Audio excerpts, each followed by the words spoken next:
welcome to The Big Bang. In today's programme, we're going to be messing around... as usual. ...with colours and light. We'll show you how to make a projector, and we'll be finding out how the first ever colour image was made. And we'll be showing you how to make super bouncy balls even bouncier.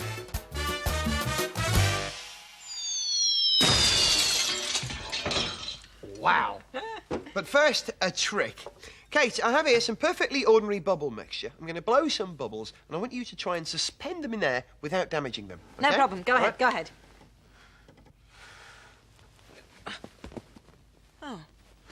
Try again.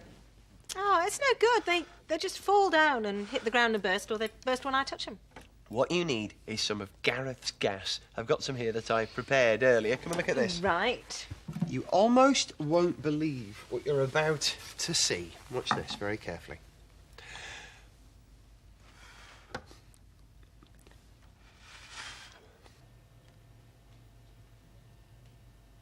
Wow, that's amazing.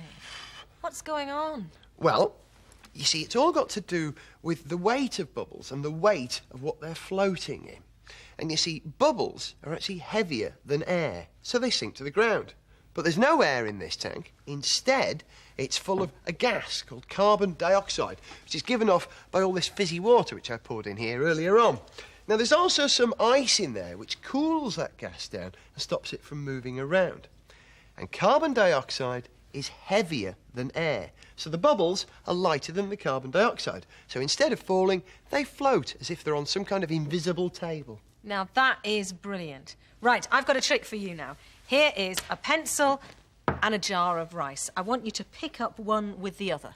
Well, I'd have a job trying to pick up the pencil with the jar of rice, and actually I'd have a job trying to pick up the jar of rice with a pencil. There's a trick to this, isn't there? Yes, there is, and I'll show you that trick at the end of the programme.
Kate, I'm baffled and bemused. There's something very strange going on in my clothes. Give us your trousers and come and sit down. Cheeky.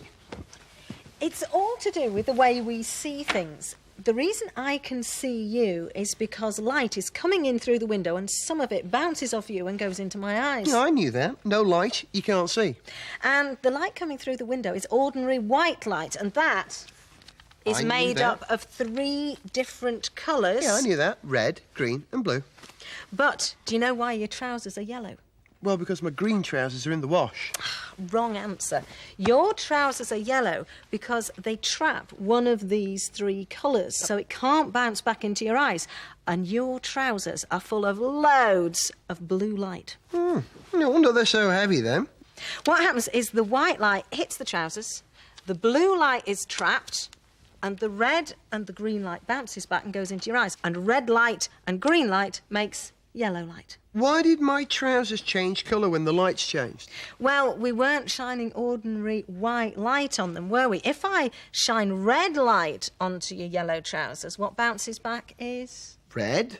Exactly. And if we were to shine blue light onto these trousers, They trap blue so they'd appear black. Exactly, you got it. And do you want to know something really good? Yeah, go on. If you shine torches through these three colours and then you mix the beams together, what you get is white light. And if you change the strength of these filters, you can get any colour of the rainbow.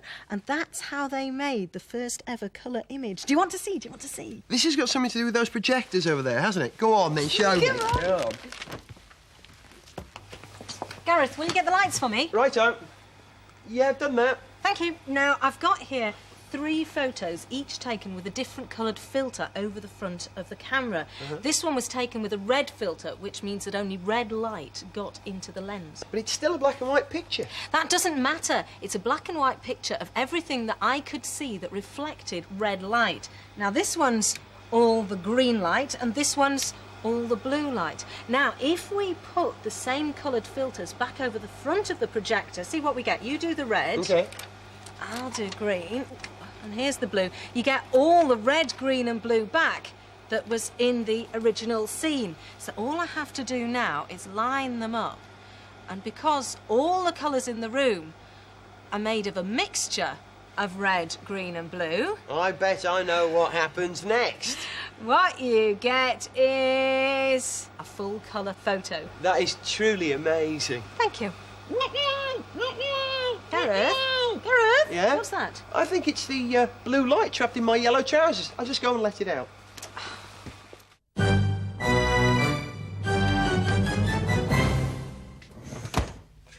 Looks like it was my turn to sort out the fridge.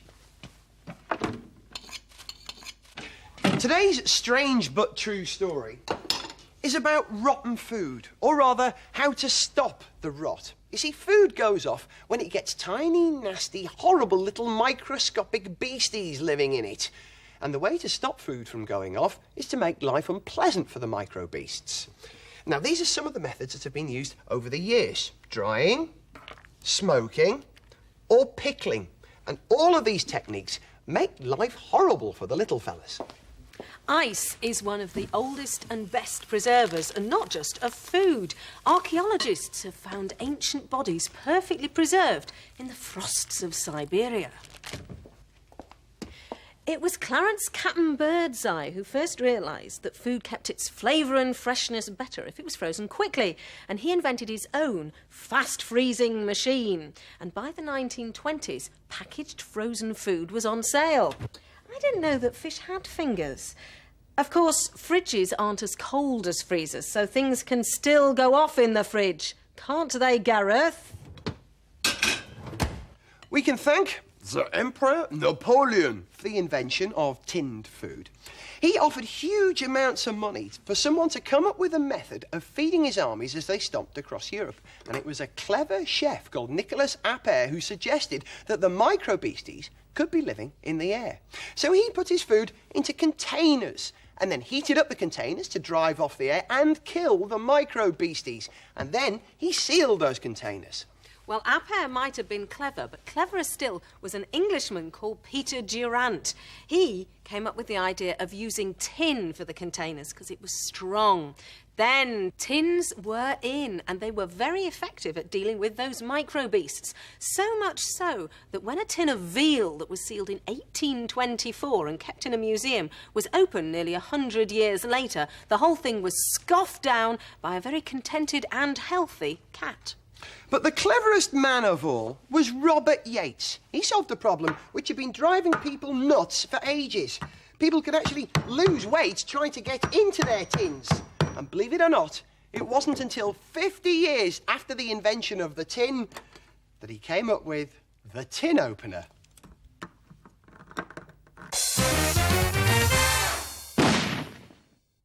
Kate, where did we go on holiday last year? It was raining. I'm just looking at some of our holiday snaps, but the projector that I'm using to look at these pictures with, I made myself. It's really easy. Look, I'll show you. I finished mine with some coloured paper and some Big Bang stickers, but it started off live as a box. I'm using a soap powder box, but you could use a huge cereal box. Now, you're also going to need a torch, which will help you project your image. You'll need a magnifying glass, which will work as your lens, and I'll tell you what that's for a little bit later on. Right, the first stage is to cut 3 slots around the edge of the top of the box so you can get into the thing.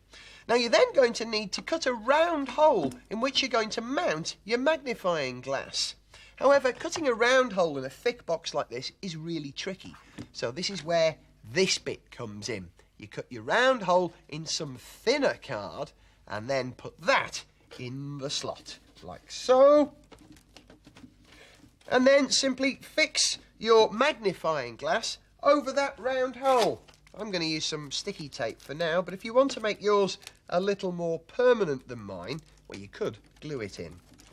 Right, now the photograph which you're going to project goes at the opposite end of the box, at the back. So you put a torch in, pointing at the back. You then close the box, cut a slot in the top in which you're going to pop your photograph. But remember, a lens will turn an image upside down, so you have to put your photograph in upside down, just like in a real projector. And look, there he is, the right way up in the pool on his holidays.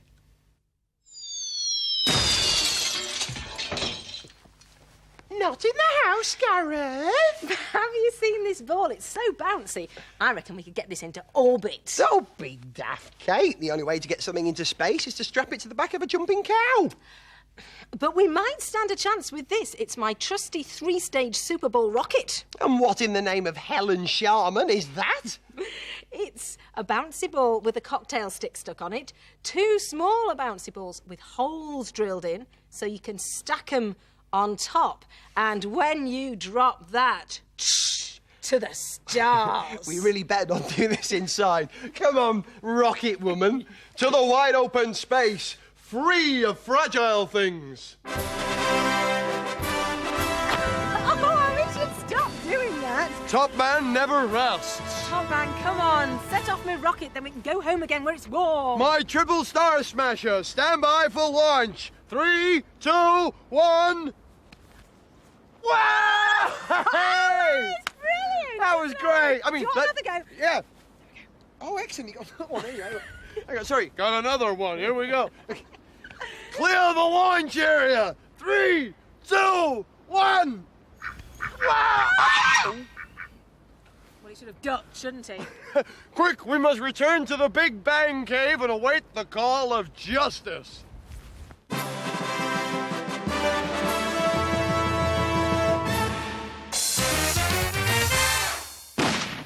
The duck knew the risk when it decided to fly over that field. Gareth, hurry up. I want to show you my trick. Uh-huh. How are you getting on at picking up this jar of rice with a pencil? I think I know this. It's something to do with putting the pencil in it and sort of getting a grip on the rice, but I haven't managed to do it yet. I give up. You've got the right idea. You've got to keep on putting the pencil in slowly over and over again till it gets the right idea. Then add a bit more on the top. Push down a few more times. And... nearly. That's Stick it in. unbelievable. Hang on, you're using strings and wires. What's happening there, then? All it is by pushing it down so many times, you pack the rice in, and then by putting a bit more on top, it helps. So eventually it grips the pencil strong enough that you can actually... It's not going to work now. Hey, see, it's hard to get it to repeat twice. But I believe you. No, I've done it again. Now I definitely believe you. That's it for this Big Bang. But when your favourite superheroes return, we've got something special for you. We're going out on a Big Bang, big day out in the Big Bang-mobile to do some Big Bang, very big stuff. See you then. Say goodbye, sidekick.